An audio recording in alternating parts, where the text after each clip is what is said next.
Qubada belə bir atraksiyonun olduğunu bilirdin?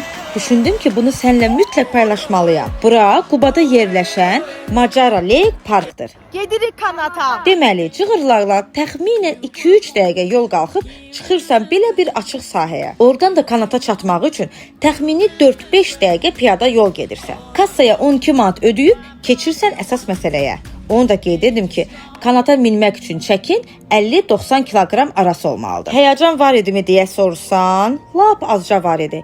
Ən çox hiss etdiyim isə analıq məsuliyyəti idi desəm daha doğru olar. Oranın işçisi hazırsınız, ayaqlarınızı buraxın gedin deyəndə bax onda birazca həyəcan gəldi. Amma uzatmağın mənası yox idi deyə ayaqlarımı buraxdım və uçdum. İlk saniyələrdə birdən qırılar, düşərəm fikri adamdan yan keçmir. Amma sonra tez anı yaşamağa köklənə bilirsənsə, bax burada udursan. Əsas bir məqam var ki, onu sənə mütləq deməliyəm.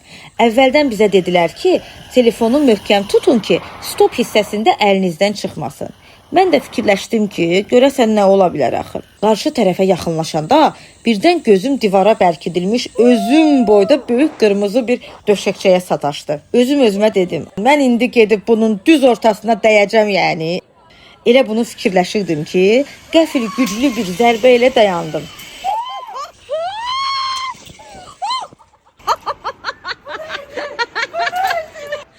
O neydi Ayte? Nətər idi? Onda başa düşdüm ki, sən demə bayaq xəbərdarlıq edilən stop nöqtəsi elə bu imiş. Düzün desəm, həmin dayanmaq kifayət qədər sərt idi. Yəni bəli, telefonu əlində möhkəm tutmasan, bu anlar əyləncə kimi yox, peşmanlıq hissi ilə yaddaşında qalacaq. Əgər sənin də yolun Qubaya düşsə, ehtiyatlı olmaq şərti ilə bu atraksiyonu mütləq sına. Əminəm ki, bəyənəcəksən.